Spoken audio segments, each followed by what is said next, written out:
Happy Thursday. A 3-1 day yesterday. Let's keep it rolling.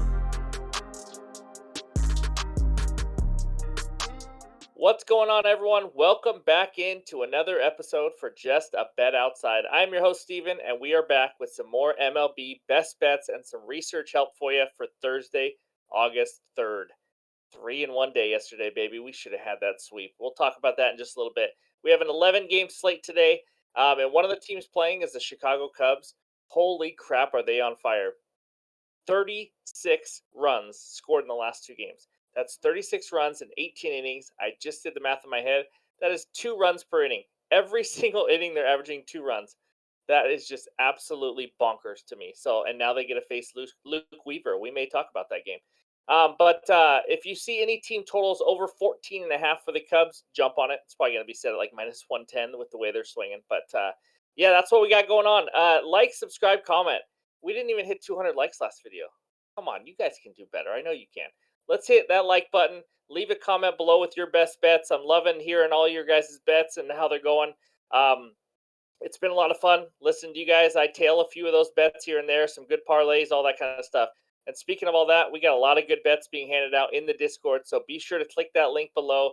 Join the Discord. It's a ton of fun. We're about to start a fantasy football league. We're about to talk a lot of football. So other than that, guys, speaking of football, NFC preview video, preview predictions, everything you want. It is coming out here in the next week, and we are jacked up to talk some football. Just so you guys know what to look forward to, we're going to talk each division. We're going to let you know some winners, talk some storylines. We're going to give out our best fantasy breakout players because we know you love fantasy football out there. And then we're going to finish it off with our best future bets. So those are going to be fun videos. Be sure to stay tuned for that. But in this video, it's time for some baseball. Good hitter matchups, good pitcher matchups, the pitcher report, and then the best bets. So let's get right into it and check out that bets recap page. There it is, over 9.5 Reds and Cubs. That cashed in like the 4th inning, I think, and they scored $1 million. Easy winner. Padres and Dodgers moneyline parlay, that might have been an even easier winner. Both teams won by 1 million runs, so that was a nice one. And then here we go. Take a deep breath. Rodriguez 5+ Ks and under 5.5 in the first 5 innings. They had a total of 5 runs in the first 5 innings. Okay, there's a guy on first. I think Rodriguez also had 4 Ks. So if he struck out one guy, we would sweep it right there. We win both bets. He had 2 strikes on a guy. He threw a changeup on the outside corner. It was 50-50. Could have been called a strike. If that was a strike, that's his 5th K. The 5th inning ends, and we win the bet. Instead, I think he ended up walking that guy. And then we get first and third somehow, and it's 2 outs, and he has 2 strikes on McCutcheon. So we're 1 strike away from winning the entire bet, and he gives up a single and lost it. He came out in the next inning and got his 5th K, so that's still hit, but they scored 6 runs in the first 5 innings. I was heartbroken. I was angry. But you know what? We made up for it by winning the last 3 bets. As you can see, that 4th bet, another winning added play on the premium Discord for the members. Ha-Seong Kim. How about a solo bomb to start the game off? And then Mookie Betts hitting his first at bat, another easy one, and then Matt McLain. We always got to have one guy that makes us sweat, right? And he did. He hit a single, I think, in the 8th inning, top of the 8th inning. So that was a nice winner for plus 116. 3-in-1 day, up 2.01 units, up 2.03 units on the year. We got to keep rolling. We got to hit. Let's get to 10. Let's get to 10, first baby step, and we can do it. So now, before we dive into all the matchups and all that, a word from our sponsor. All right, let's talk OddsJam. As you guys know, I'm a huge proponent of helping you guys out with your bets, helping you guys make the best decisions for yourself instead of just giving my bets only. OddsJam does exactly that, guys. It is pretty impressive. It's helped me out a lot. And you can just go log in, set up an email account, and it's free. If you want to do that, it's free. I'm going to show you in a second what you get for that. Or they have plans with fantasy optimizers and other things that you can use for all sports. If you want to pay for one of those plans, use that promo code JABA. You get 25% off. But let me show you what you get for free if you just want to log in with that email. Look at that. You get all the odds for all different books. If you guys live in a state where you get a ton of different book options, I mean, this is perfect. This is going to be huge for NFL player props, NBA player props, because those change dramatically. So you can get the best line at the right book. It's pretty impressive. So you can see this and a few other things if you just want to have a free account, and that's completely fine too. But if you want to use one of the paid accounts, then all you have to do is use that promo code Jabo, 25% off. You get Fantasy Optimizer, you get positive EV screens, which is expected value, tells you which one is the best bet based on value and odds using a certain criteria and all that. It's really helpful for profiting long term. So those are huge helps. You get a bunch of other things. I really, really recommend this. I love OddsJam. If you can't tell, I love to use it myself. So that is OddsJam. Now it's time for the good hitter matchups. All right, let's talk some hitters today. We got 8 good hitter matchups, and it starts with Mr. Adam Frazier of the Baltimore Orioles, 15 for 39, 3 doubles versus Kevin Gausman. And then we got Josh Bell of the Marlins. That's right, he got traded 9 for 26, 1 double, and 2 home runs versus Michael Lorenzen, who is also making his first start for the Phillies.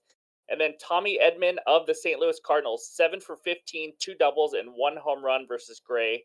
And then we got Willie Adames for the Brewers, 5 for 14, 2 doubles, and 1 home run versus Mitch Keller. And then Bryce Harper of the Phillies, 4 for 12 with 4 singles against Johnny Cueto. Really exciting. Harper is not hitting any bombs, by the way. He's got to be hurt still. Next one, Nolan Arenado of the Cardinals, 5 for 12 with 2 home runs versus Sonny Gray. And then we got Kyle Schwarber of the Phillies, 3 for 9, and all 3 hits are bombs off of Cueto. That's right, 3 home runs versus Cueto. And then we got Cody Bellinger of the Cubs to finish it out, 4 for 10 with 2 home runs off of Luke Dreamweaver, baby. Those are the best hitter matchups for you today. Now let's talk those pitcher strikeout matchups. All right, let's talk some arms now. We only have 2 good pitcher strikeout matchups for you today. There just wasn't a ton of guys that have high strikeout percentages, and they're not going against high strikeout teams. So here we go. First one, Brian Wu of the Mariners against the Angels. Angels' second highest strikeout percentage versus righties in the last 30 days at 28%. Wu has 54 Ks in 49 innings. Now, he last game only had 73 pitches thrown, and he struck out 0. It was bizarre. He had exactly 4 or 7 strikeouts, though, in the last 5 games before that. I think he had 7 3 times and 4 the other 2. So I think it was a fluky game, but he didn't throw a lot of pitches. Might be a little more fresh this game. We will see. Ohtani versus the Mariners is the second one. Mariners, we know they swing at air a lot. Third highest strikeout percentage versus righties in the last 30 days at 27.6%. Ohtani, 156 strikeouts in 120.2 innings. He has faced the Mariners twice this year. He's gotten 8 and 6 strikeouts in those 2 games. I'm surprised it's not more, but I will say this: the Mariners are catching fire right now. Just saying. Anyways, those are the 2 good pitcher strikeout matchups, and now it's time for the pitcher report. All right, we have an 11-game slate for you for August 3rd, and it is the day of debuts. We got Michael Lorenzen for the Phillies, Mad Max Scherzer for the Rangers, and Jack Flaherty of the Orioles. So we got some interesting starts going on Thursday. Other than that, there's not a ton of high strikeout guys today, other than Kevin Gausman on this page. Maybe Mad Max Scherzer can come in and strike out a lot of White Sox hitters, but yeah, Lorenzen's a sneaky good pickup. We'll see if he can continue his success that he's had for the Tigers this year and now take it over to Philly. So those are the matchups. No pitcher listed as of this video for the Giants right now. I see a lot of runs probably in that Royals game, Carrasco, Singer, all that kind of stuff. So those are the first 6 matchups. And just a reminder, real quick, the starting pitcher averages are on the bottom, so make sure to check that out. 21.6% is the league average for starting pitcher K percentage. So, and also, I had somebody leave in the comments below yesterday in the video that they used the 3 biggest discrepancies for pitchers on a first 5 money line parlay and hit all 3 of them. So that was pretty cool. Let me know if you guys get any winning bets out of this. I always love to hear especially the winners. So that's the first page. Let's check out the final 5 matchups here. Not a ton of big strikeout guys, but we do have a good matchup in LA between Wu and Ohtani. Numbers are somewhat similar. Obviously, we know who the better pitcher is, but expected ERA, Wu is due for some positive regression, as you can see. And then Weaver and Taillon. Taillon has been struggling all year, but the last 2, 3, 4 starts have actually been pretty decent. I hate to give him some credit after making fun of him this year, but they really have. So I think he's got a little advantage over Mr. Dream Weaver that we make fun of all the time. And then Mitch Keller, he's been hit and miss. He's had like 1 good start in the last month or 2. It's been rough for him. So that should be interesting if he can keep it going. Other than that, the Cardinals are kind of sellers now. They're starting just anybody. They've sold off a few of their hitters and pitchers and all that. So, and they did lose Brendan Donovan for the year, I heard. So, anyways, other than that, big discrepancy down there at the bottom. The Dodgers obviously have the better pitcher there. JP Sears isn't bad though. And actually, if you look at their expected ERA, they look somewhat even. But I do expect Urias to pick it up a little bit. So Those are the last 5 matchups. Go get some winners, and that is the pitcher report for Thursday, August 3rd. And now it's time for the best bets. All right, game number one takes us out to New York. We got the Astros and the Yankees. Minus 108 on the money line for the Astros and for the Yankees with an over under of 9 runs. I don't understand this line one bit. My best bet in this game is the Astros money line at minus 108. Christian Javier takes the mound for the Astros. He hasn't lived up to the expectations as a Cy Young Award candidate before the season, but he has pitched a little bit better lately. So, 21 strikeouts in his last 3 starts. In the 5 starts before that, that's right, 5 starts, he had 10 Ks. So, as you can tell, he's starting to miss more bats, which means his pitches are doing a lot better. His command is better. So, I do like the form he's in. He's still giving up a couple runs, but I still like the form he's in. Also, on the other side, Clark Schmidt takes the mound for the Yankees. He's just been okay. I mean, if you look at their numbers on the pitcher report, you'll see very similar numbers.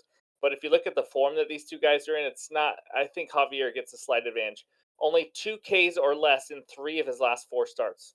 Not missing many bats, which is not a good sign against his Astros offense, which doesn't strike out a lot in general. So he gave up 6 earned runs with only 4 Ks in his last 2 starts versus the Royals and the Orioles. So he's okay. He's easily hittable. This Astros offense with Altuve, with Yordan Alvarez, Bregman, Chas McCormick, Kyle Tucker. I mean, guys, the list goes on and on. So in this matchup, you're looking at worst, an even matchup, a wash at starting pitcher. But I think Javier is in better form, so I give the slight edge to him.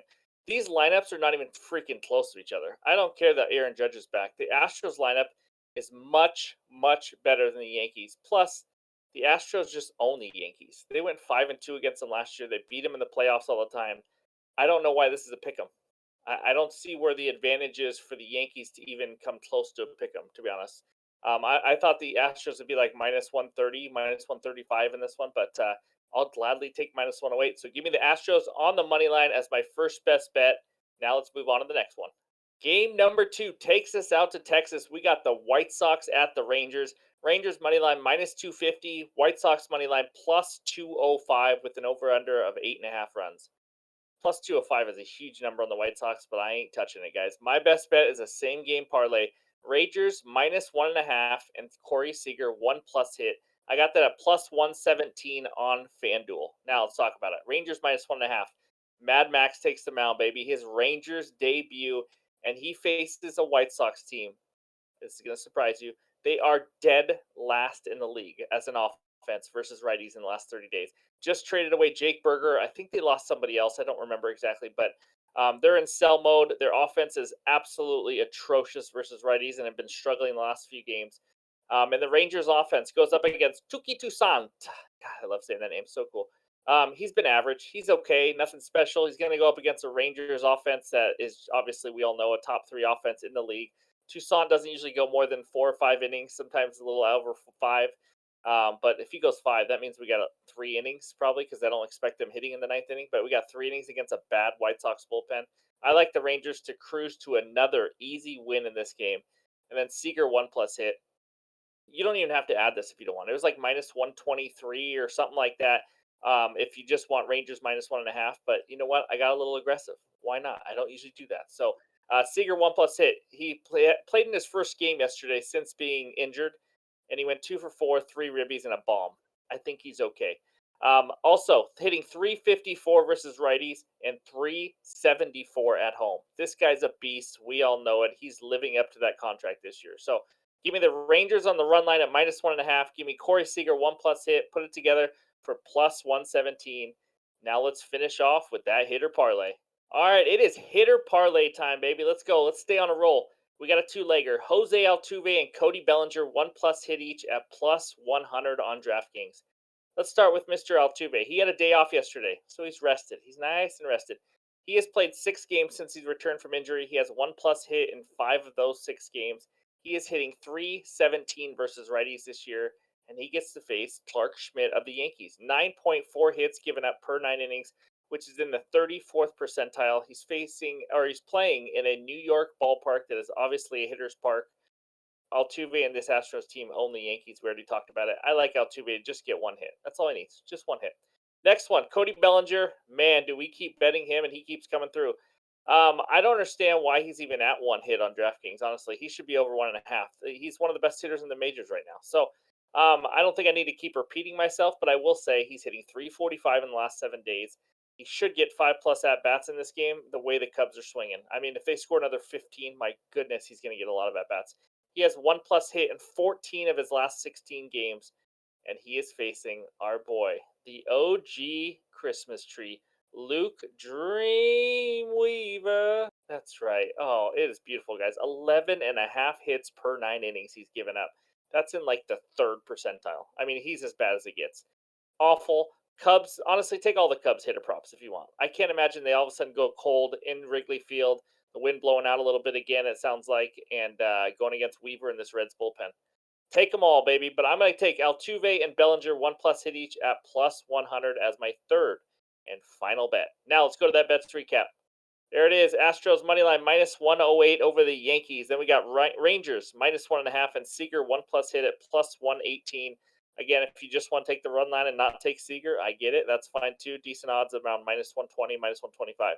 And then we finish it with another hitter parlay. Altuve and Bellinger 1+ hit each at plus 100 on DraftKings. We did it. Let's have another winning day before we hit that big Friday parlay to end the week. I just feel it coming on. Thank you guys for all the support. I really appreciate it. Still on the path to our first 6,000 subscribers by the end of August. Hopefully, you guys are starting to study some fantasy football too. Lots of sports. The fall is the best time of the year, that's for sure. So, anyways, hope you guys all have a great Thursday. We'll talk to you later.